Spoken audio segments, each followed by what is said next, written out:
Welcome back to the Stockwell Roche Show. I'm Jason Stockwell. Josh Roche. If your walls results. If your walls are crumbling, call Don Doty and let's have an inspection because that is not a good thing. We're talking home inspection, and one side note I want to talk about is just the gratitude and gratefulness we have. One for the guests on the show, and also the great state that we live in, Minnesota, and the Twin Cities is just phenomenally blessed with the jobs we have, the housing, the people, and the work ethic, and we talk about it on a lot of shows. But we also have some great things coming to Minnesota. We have the Ryder Cup this year, 2016.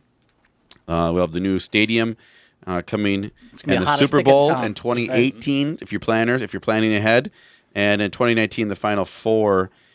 And I'm getting this information from Twin Cities Living, which is a newspaper or a magazine that goes out and just talks about all the highlights of people relocating and why you may want to consider relocating to Minnesota because of the great communities, the great schools, great companies, great jobs, and great people. And there's 10 neighborhoods they actually featured, and which is great. And there's probably new construction in a lot of these. So we're going to talk about new construction here shortly. But Maple Grove, Wayzata, Eden Prairie, Linden Hills, Bloomington, South Minneapolis, North Loop, Grand Avenue, Cathedral Hill, and Egan. Stillwater, Woodbury, those are the featured areas they have. So all those communities, new construction is going on, whether it's single-site lots just or developments. And from a new construction standpoint, I've sold new construction for buyers, listed new construction for sellers, and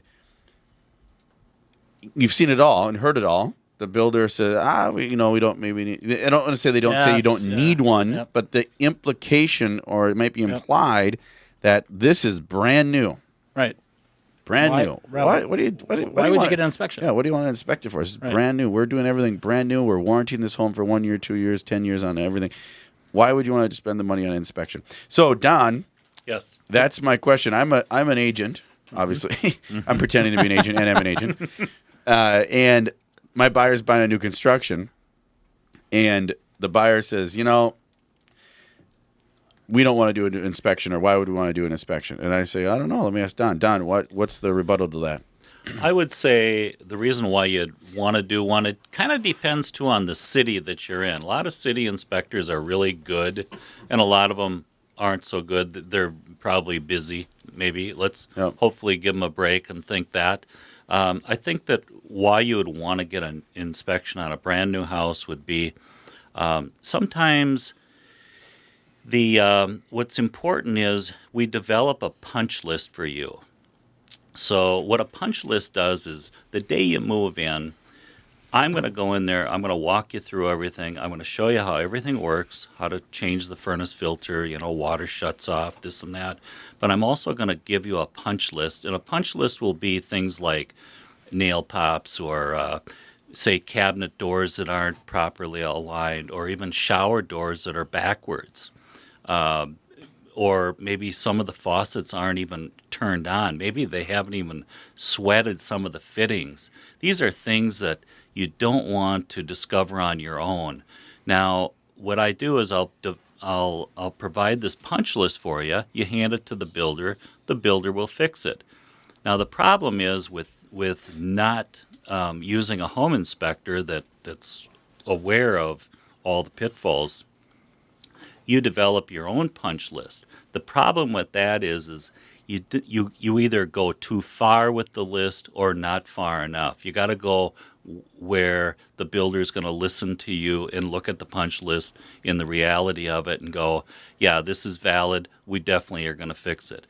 But a lot of homeowners will come up with their own theories on, they're starting to get headaches and they're sleepy all the time. It's just some goofy abstract thing that has nothing to do with, and it makes the builder uncomfortable, and we don't want that. Yeah, and I think that's valuable because you also may not know what to look for. The punch list gives you a guide. Mm-hmm. Hey, this is what you got to look out for. If you're not a builder or you're bought a new house, you don't know everything about the house. So that's you look at ceilings, painted ceilings.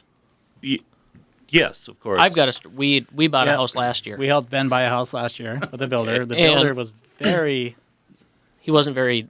Nice. You tell him. Helping. Okay. And we got to the day of closing, and we went to do the final walkthrough, and the ceilings, they looked like a Dalmatian dog. You could still see the sheetrock under the spackle. Oh, wow. Yeah.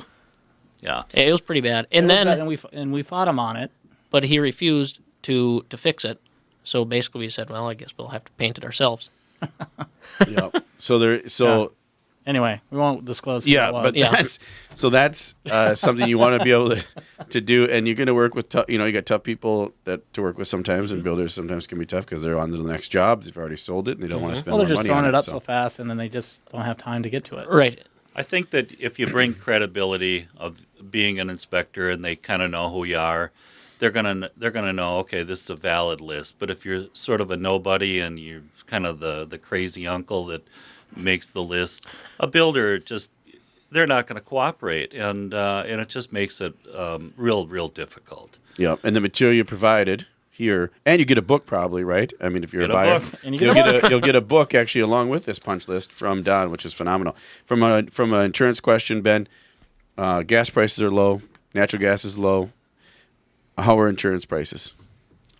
Well, it Like new depends- construction, we talked depends who you about, ask, they were yeah. being really, really low on New construction is still really low, and it probably usually will be because Mm-hmm. discounts on them are so deep. And Brand new furnace, brand brand new Yes, furnace, yeah, brand new everything. roof. Everything. Roof is the big one. There's not a lot of risk in new homes. Older homes, yeah, they are more expensive because everything in them is old.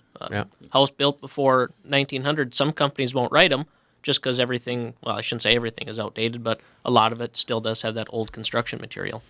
So that's Steel siding. yeah, no, they're Yeah, not well, with we tube- do. they're not Depending with where tube you are, we wiring. run into a lot of steel siding. Like rural, pretty Yeah. much everybody puts on steel siding. Yep. Yeah, what's wrong with that?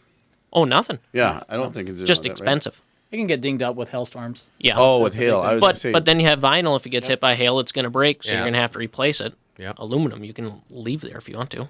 yeah. Oh, that's a good question. Is there a difference if you have a new construction with vinyl or with Aluminum hardy is board pricing. or with the LP is what they're using a lot, which is That's wood. that's the best pricing on it and because they're it's using indestructible. hardy and they're using vinyl. So of the three, is there any of Vinyl is they're all pretty similar because vinyl is a lot cheaper to put on than those, so it keeps the reconstruction cost down. Got it. Aluminum is going to be the most expensive to put on because there's a lot of risk in it, and it's pretty expensive to put on.